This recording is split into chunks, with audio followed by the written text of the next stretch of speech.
चामल र ढुङ्गा उस्तै हो भन्छौ स्वार्थको बगरमा। चामल र ढुङ्गा उस्तै हो भन्छौ स्वार्थको बगरमा। फनफनी जनता घुमाउँछौ किन त्यो कालो कहरमा।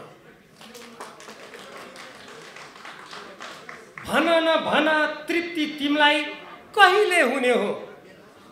भन न भन तृप्ति तिमीलाई कहिले हुने हो। भ्रष्ट आचार बेलगाम कृत्य असह्य हुने भो। सामूहिक घर कसरी भन्छौ एकलौटी मेरै हो। सामूहिक घर कसरी भन्छौ एकलौटी मेरै हो। पाखण्ड तन्त्र अप्सर तन्त्र अब त धेरै भो। यहाँ मातृभूमि चित्कार गर्छिन् अट्टहास गर्दछौ। यहाँ मातृभूमि चित्कार गर्छिन् अट्टहास गर्दछौ। स्वाधीनता गौरव जोगाउन पर्दा लुसुक्क पर्दछौ। नठान यहाँ स्वाभिमान हाम्रो मरेर जानेछ। नठान यहाँ स्वाभिमान हाम्रो मरेर जानेछ। शक्तिको उन्माद सबैलाई अब खर्लप्पै खानेछ।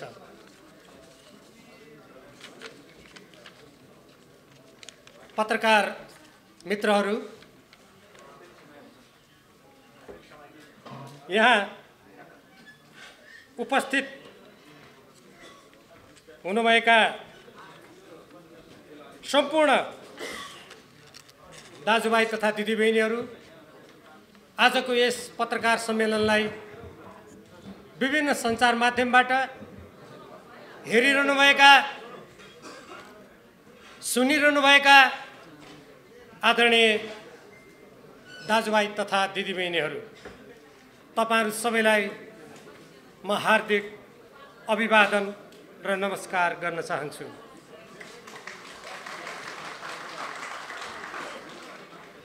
आज राष्ट्रिय टोपी दिवसको उपलक्ष्यमा सबैमा हार्दिक शुभकामना।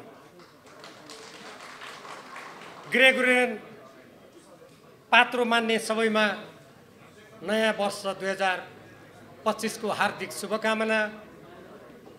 जनताको समृद्धि होस्, विश्वमा शान्ति छाओस्। देश र जनताको स्वाधीनता, हित र समृद्धिको लागि रगत बगाउने सम्पूर्ण शहीदहरूमा उच्च सम्मानका साथ श्रद्धाञ्जली अर्पण गर्न चाहन्छु। राष्ट्रियता, स्वाधीनता, स्वाभिमान, राष्ट्रिय सुरक्षा अत्यन्त कमजोर बनाइएको छ। आज राजनीतिक पद, धन र निहित स्वार्थपूर्तिको माध्यम बनाइँदैछ। ठुला भनिएका दलहरू सिद्धान्तहीन, गन्तव्यहीन र आदर्शहीन बाटोमा लागेका छन्। जसरी जोसँग मिलेर भए पनि पद हटाउने होड चलिरहेको छ।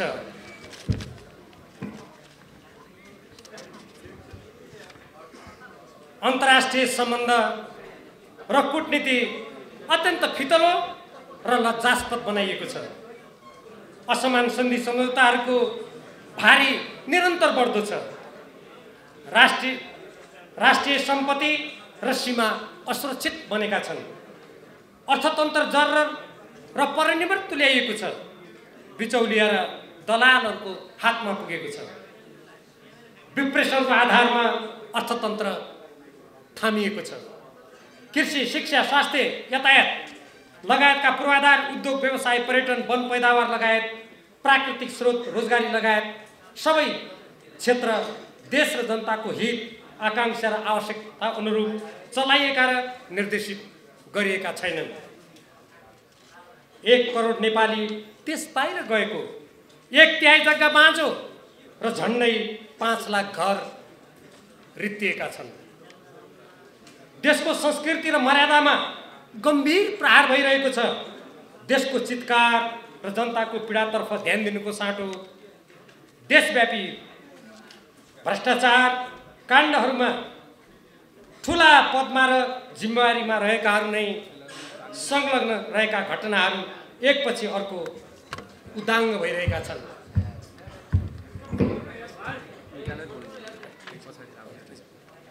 कतिपय भ्रष्टाचार काण्डहरूमा ठुला भनेकाहरूलाई जोगाइँदैछ वा भ्रष्टाचारमा पर्दा हाल्ने दुष्प्रयास हुँदैछ। कमिसन घुसखोरी महामारी नै बनिरहेको छ। बाह्य हस्तक्षेप व्यापक बनेको छ। सत्तामा हालिमुहाली गर्ने ठुला भनेकाहरू नै यस्तो हस्तक्षेप निम्त्याउने उपकरण बनेका छन्। सामान्य जनता सहकारी ठगी, मिटर ब्याजी, वैदेशिक रोजगारमा ठगी, गरिबी, बेरोजगारी र अभावबाट आक्रान्त छन्। भाडाका सिपाही, श्रमिक, सुसारे, सेवक भएर विदेशमा पसिना बगाउन थुप्रै नेपालीहरू बाध्य भइरहेका छन्। घरवासीका पीडा र वेदना एकातिर छन्, प्रवासी नेपालीहरूका पीडा र वेदना कथा अर्कातिर छन्। सर्वत्र निराशा, आक्रोश र छटपटी बढिरहेको छ। संक्षेपमा भन्दा पनि देश र जनताको अवस्था यस्तो छ। तर लामो समयदेखि घुमिफिरी सत्ताको बागडोर लिएकाहरू भ्रष्टाचारलाई प्रश्रय दिइरहेका छन्। अनाचार, व्यथिति, राजनीतिको अपराधीकरण र अपराधको राजनीतिकरण र लम्पसारवादको स्रोत बनिरहेका छन्। यस्तो स्थितिमा सुधार र परिवर्तन गर्नु त कता हो कता, उल्टै सदैव कतिपय नेताहरू सत्ताको दुरुपयोग गर्दै तानाशाह बन्ने धुनमा छन्। नव सामन्त हुने प्रयास गरिरहेका छन्। देशको उक्त अवस्थालाई देशभक्त नागरिकहरूले हेरेर बस्न उचित नहुनेदेखि राष्ट्रिय स्वाधीनता, स्वाभिमान र जनजीविकाको झन्डा उठाइरहन अग्रसर भएको छु। मेरो व्यक्तिगत स्वार्थ केही पनि छैन।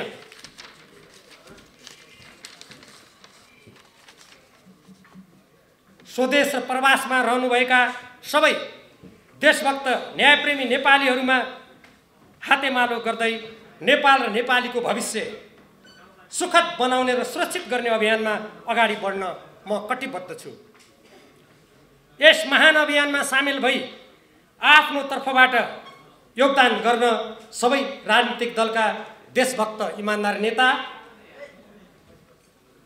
र सदस्यहरू, निर्वाचित जनप्रतिनिधिहरू, मजदुर, किसान समेतका श्रमिक जनता, बुद्धिजीवी, पत्रकार, पेशा व्यवसायी, संस्कृतिकर्मी र अभियन्ताहरू, मानव अधिकार र न्यायका अभियन्ताहरू, प्रबुद्ध नागरिक समाजका अगुवा व्यक्तित्वहरू, समाजसेवी लगायत स्वदेश तथा प्रवासमा रहनुभएका सम्पूर्ण नेपालीहरूमा हार्दिक आह्वान गर्दछु। राष्ट्रकवि माधव घिमिरेका यी मर्मस्पर्शी देशभक्तिपूर्ण पङ्क्तिको सम्झना गरौँ। चुलिन्छ कहाँ उचाइ हाम्रो हिमालय नरहे, चुलिन्छ कहाँ उचाइ हाम्रो हिमालय नरहे, रहौँला कहाँ नेपाली हामी नेपालै नरहे।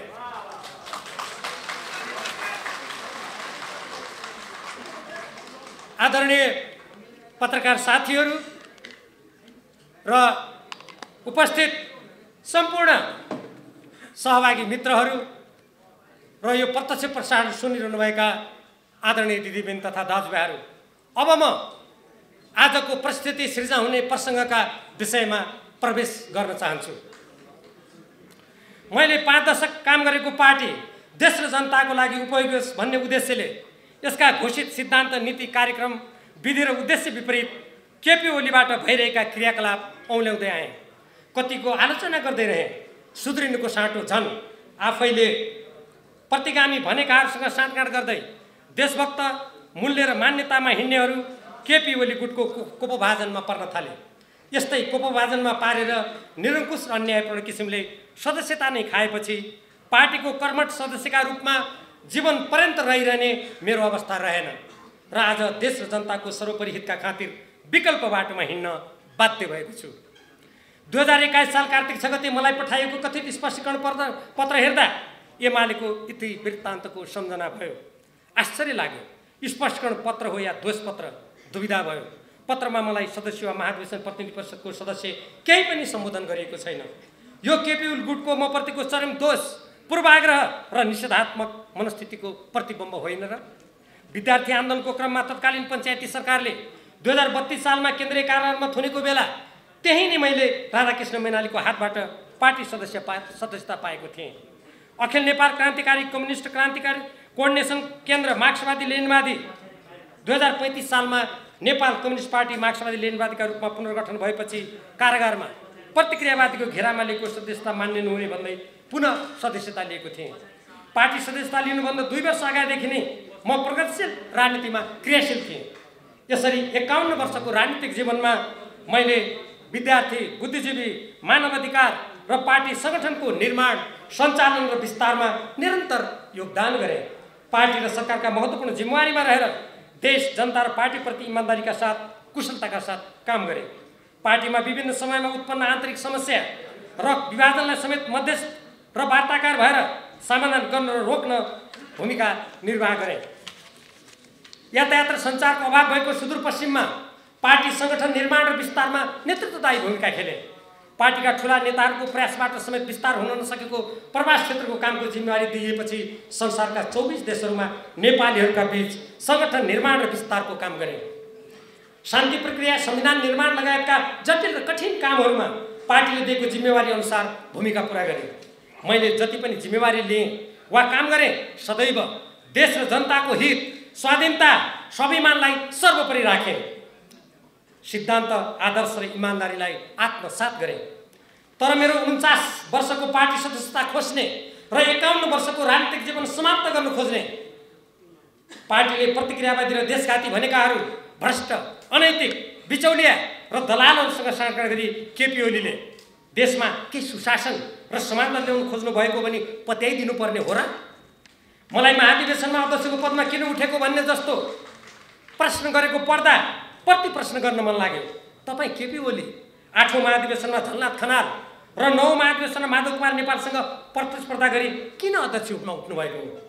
के कुनै ठाउँमा जन्मेको, कुनै थर भएको र कुनै शिक्षाको सीमा भएकोले मात्र अध्यक्ष पदमा प्रतिस्पर्धा गर्न पाइने भन्ने एमालेको विधि र मान्यता हो र? एमाले पार्टी बनाउन कुनै योगदान नगरेका, अझ ध्वस्त पार्न खोज्नेहरूलाई मित्र, विभिन्न समयमा पार्टीमा उत्पन्न समस्या समाधान गर्न र विवादलाई रोक्न भूमिका निर्वाह गर्ने, अत्यन्त कठिन स्थितिमा स्वदेश र प्रवासमा पार्टी सङ्गठन निर्माण तथा विस्तारको काम गर्ने, शान्ति प्रक्रिया, संविधान निर्माण लगायतका जटिल र कठिन कामहरूमा पार्टीले दिएको जिम्मेवारी पुरा गर्ने, राष्ट्रिय स्वाधीनता, स्वाभिमान र जनताको हितलाई सर्वोपरि राख्दै सिद्धान्त, आदर्श र इमान्दारीलाई आत्मसात गर्नेलाई सदस्यताबाट निकाल्ने कामले नेतृत्व गुटको कुत्सित मनसायलाई छर्लङ्ग पार्दैन र? निकाल्ने कामले एकल र सर्वसम्मत सिफारिस भएर पनि प्रतिनिधि सभाको सदस्यको उम्मेदवारबाट वञ्चित गर्ने, निर्वाचित सदस्य रहेको बेला अछाम जिल्ला कमिटीको बैठकमा नबोलाउने, भीमरावलाई भेटेमा नम्बर काटिन्छ, योजना पाइँदैन भनी प्रचार गर्ने, पार्टीका कार्यक्रममा सहभागी हुन नदिने जस्ता शत्रुवत व्यवहार तपाईँ केपी ओली नेतृत्व गुटको निर्देशनमा नै भएका होइनन् र? समाचार माध्यममा कसैले अन्तर्वार्तामा भनेको तथ्यहीन कुराको खण्डन गरी सत्य कुरा बोल्दा प्रदेश कमिटीका अध्यक्षलाई अघि सारेर चेतावनी दिने को हो? यस्तो व्यवहार जनताको बौद्धले जनवाद र लोकतान्त्रिक मान्यता विरोधी हो कि होइन? उक्त प्रकारले शत्रुवत व्यवहार गरिए पनि मैले पार्टी छोडिनँ। हजारौं सदस्यहरूको परिश्रमबाट बनेको पार्टी देश र जनताको लागि अझै सार्थक बनोस् भनी कामना गरि नै रहे। कुनै मतभेद, कुनै पदको आकांक्षा राखिन, माग गरिन। अन्तर्विरोध, राजनीतिक र वैचारिक मतभेदको निराकरण होस् भनी मैले वार्ता टोलीसँग 2080 साल वैशाख 21 गते र केपी ओलीसँग साउन 28 गते कुरा गरेँ। इमानका साथ सकारात्मक धारणा राखेँ। मलाई फेरि खबर गर्ने भनेको किन गरिएन? वार्तालाई भ्रम सृजना गर्ने नाटक किन बनाइयो? गत जेठमा उपमहासचिव प्रदीप गेवाली, कार्तिकको दोस्रो हप्ता थाई कमिटी सदस्य कर्ण थापाको निकै प्रयासपछि अध्यक्ष केपी ओलीसँग कार्तिक 13 गते कुरा गर्ने तय भएकोमा हठात केपी ओलीबाटै रद्द किन गरियो? यसो गरे तापनि मैले राम्रो आशयका साथ सोही दिन अपराह्न केपी ओलीका प्रमुख स्वकीय सचिव र सचिवसँग फोन गरी कुरा गर्न समय मिलाउन आग्रह गरेँ। समय मिलाउने भनियो, खबर नआएपछि सोझै केपी ओलीलाई फोन गर्दा उठेन र पछि कुनै जवाब आएन।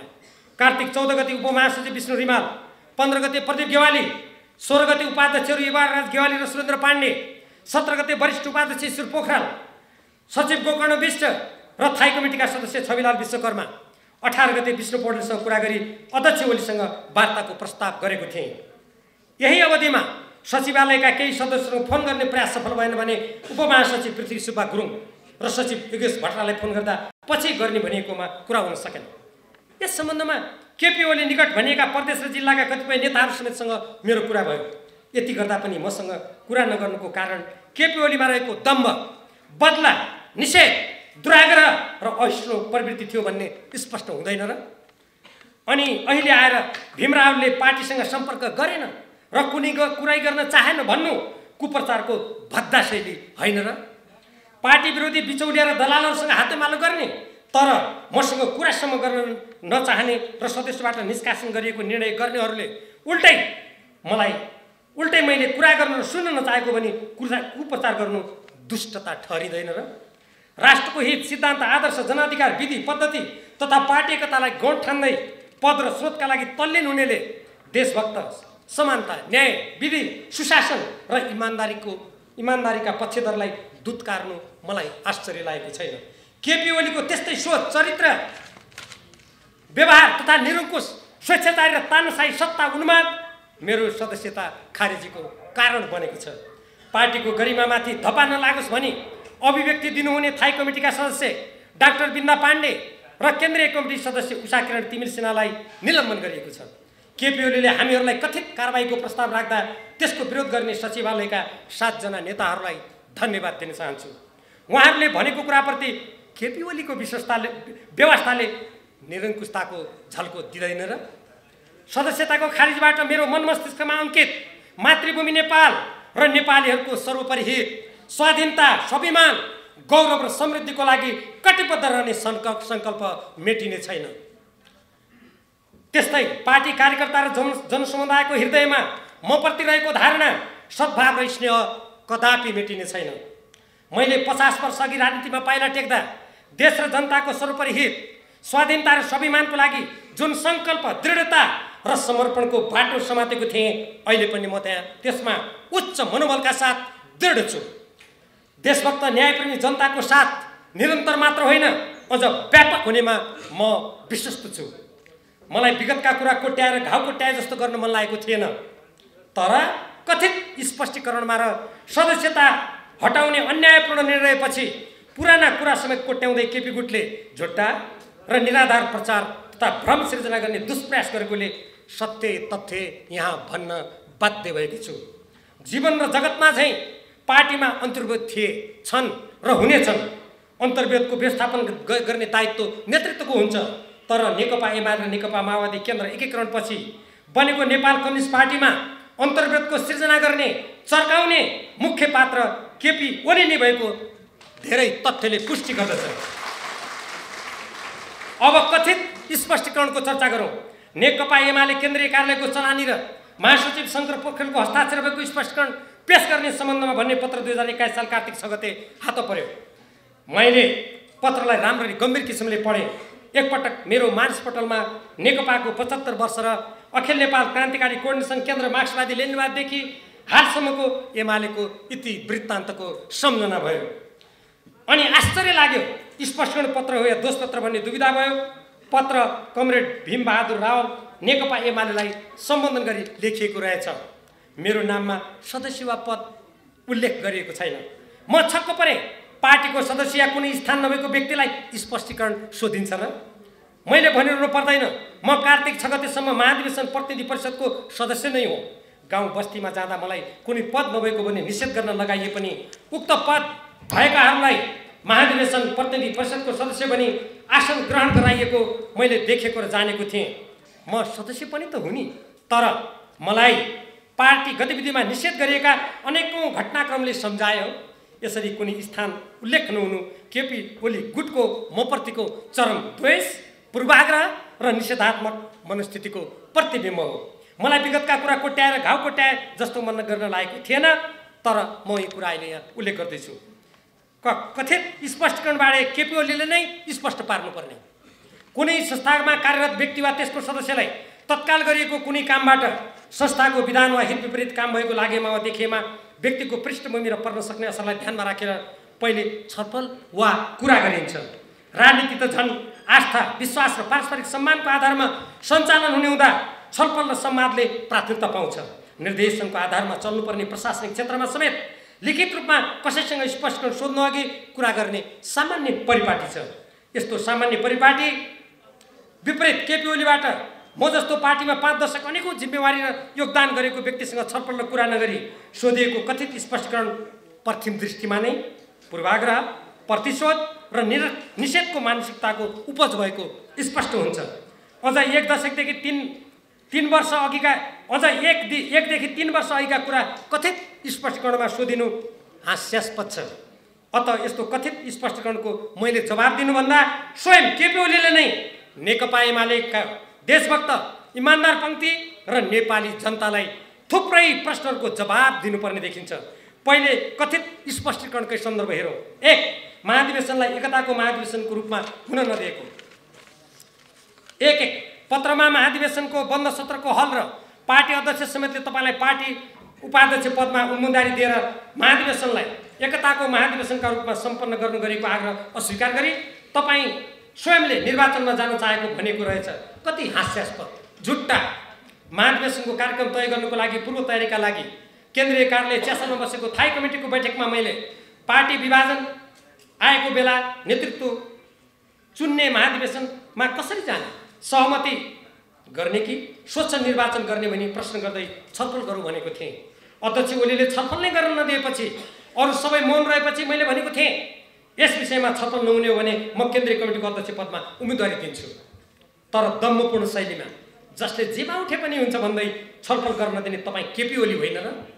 तर पनि पार्टी द्वन्द्व र फुटको चक्रमा परिरहेको बेला विगतमा पार्टी एकताको लागि आफूले खेलेको भूमिकाको सम्झना गर्दै मैले भोलिपल्ट नै तपाईँको बालकोट स्थित घरमा गएर झन्डै 1 घण्टा कुरा गरी नेतृत्व चयनको बारेमा स्पष्ट भएर महाधिवेशनमा जान आग्रह गरेको थिएँ। तर धनकुटा र नेपालगञ्ज जान्छ अहिले केही सोचेको छैन भनी पन्छिने तपाईँ नै होइन र?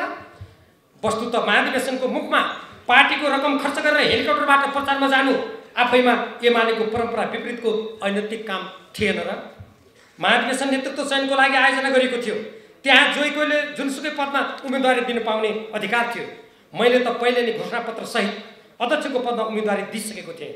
तर उद्घाटन सत्रमा तपाईँ केपी ओलीको गुणगान गाउन वृत्तचित्र सहित प्रसारण गर्न लगाइयो। यस्तो पक्षपातपूर्ण पद्धति नेकपा एमालेको कुन विधान, पद्धति, शैली अन्तर्गत पर्दथ्यो? यथार्थमा त्यसो गर्नु सत्ताको दुरुपयोग र धाँधली थिएन र? उद्घाटन सत्रको अघिल्लो दिनको साँझ म सौरा पुगेको थिएँ। बस्ने ठाउँको अत्तोपत्तो थिएन। आफ्ना पक्षधरका लागि भने रोजेको र खोजेको व्यवस्था गरिएको थियो। म आफ्नै व्यवस्थामा बसेको होटल बाहिर रक्सी खुवाएर केटाहरूलाई नाराबाजी गर्न लगाइयो। मेरो आग्रहमा सशस्त्र प्रहरीको टोलीले नारा लगाउनेहरूलाई त्यहाँबाट धपायो। मेरो विरुद्ध त्यसरी नाराबाजी गर्न लगाउनु कथित एकता महाधिवेशन गर्ने आशयको परिचायक थियो र? तपाईले आफू र पार्टीको वरियतामा मभन्दा पछि रहेका 4 जनालाई विशेष होटलमा बस्ने व्यवस्था गरी मलाई अरू थाई कमिटीका सदस्यहरूको घरमा एउटा कोठा मात्र दिएर मेरो चालक र अङ्गरक्षकलाई समेत बस्ने ठाउँ नदिनु एकता महाधिवेशनको सङ्केत थियो र? महाधिवेशनको व्यवस्थापन, प्रचार प्रसार, बजेट, स्वयंसेवक जस्ता महत्त्वपूर्ण विषयमा एकलौटी मनपरी गरियो। स्वयंसेवकहरूलाई मलाई कुनै सहयोग नगर्नु भन्ने मात्र होइन, मक्सिर 11 गतेपछि महाधिवेशनको बैठकमा समेत भर्सक छिर्न नदिनु र प्रतिनिधिहरू बसेका होटलमा जान नदिनु भनी दिएको निरुक्ष र स्वेच्छाचारी निर्देशनको कुरा मैले केही स्वयंसेवकबाट सौरामा नै थाहा पाएको थिएँ। यो जनताको बौद्धले जनवादको धज्जी उडाउने कुकर्म थिएन र? यस्तो एमालेको दिशा र शैली पद्धति विपरीतको कार्य तपाईँ केपी ओलीको निर्देशनमा हुनु लज्जास्पद होइन र? मक्सिरमा केन्द्रीय कार्यालयमा बसेको थाई कमिटीको बैठकमा अध्यक्ष मण्डलको गठन लगायत महाधिवेशन सञ्चालनको मोटामोटी रूपरेखा तय भएको थियो। अध्यक्ष मण्डलको गठन गर्दा मैले कम्युनिस्ट पार्टीको विगतको व्यवस्थाबारे स्मरण गराउँदै अध्यक्ष मण्डलको गठन महाधिवेशनको बन्द सत्रको पहिलो बैठकबाट हुनुपर्छ र अध्यक्ष मण्डल गठन भइसकेपछि केन्द्रीय कमिटी भङ्ग हुने प्रणाली कायम हुनुपर्छ भनेको थिएँ। तर तपाईँले मेरो कुरा अस्वीकार गर्दै अध्यक्ष मण्डलको गठन थाई कमिटीबाट गर्ने र त्यसको अध्यक्ष आफै हुने तानाशाही प्रस्ताव जबरजस्ती थोपरेको होइन र? कम्युनिस्ट पार्टीको अभ्यास र महाधिवेशनको निष्पक्षता र स्वच्छता विरोधी प्रस्तावको मैले विरोध गर्दा गर्दै बलात् थोपरियो। त्यसो गर्नु के एकताको महाधिवेशनको आशयको द्योतक थियो र? त्यसै गरी महाधिवेशन मतदानका लागि यन्त्र प्रयोग गर्ने प्रस्ताव स्वयं तपाईँ केपी ओलीबाट राखियो। अध्यक्ष मण्डलमा तपाईँ आफै बस्नु र मतदान यान्त्रिक रूपमा गर्ने कुरा गरिनु धाँधलीको पूर्व तयारी थिएन र? यान्त्रिक मतदानको व्यवस्थाप्रति मैले असहमति जनाउँदा यसमा पनि जबरजस्ती गरियो। मेरो कडा प्रतिवादपछि यन्त्र उपकरण केन्द्रीय कार्यालयमा झिकाएर हेर्ने कुरा भयो। यन्त्र झिकाइएपछि त्यसको विश्वसनीयताबारे मैले विभिन्न प्रश्न र जिज्ञासा राखेको थिएँ। विश्वस्त हुने स्थिति थिएन, तर मैले मात्र त्यसको प्रयोग रोक्न सक्ने अवस्था थिएन। थाई कमिटीको अन्तिम बैठकमा महाधिवेशनको खुला उद्घाटन सत्र मङ्सिर 10 गते गर्ने, साँझ 8 बजे केन्द्रीय कमिटीको अन्तिम बैठक बस्ने, मङ्सिर 11 गते बिहान खानापछि उम्मेदवारी मनोनयनको सबै प्रक्रिया पुरा गर्ने र 12 गते बिहान 8 बजेदेखि मतदान गर्ने सर्वसम्मत निर्णय भएको थियो। तर त्यस निर्णयलाई कुल्चँदै मङ्सिर 10 गते 8 बजे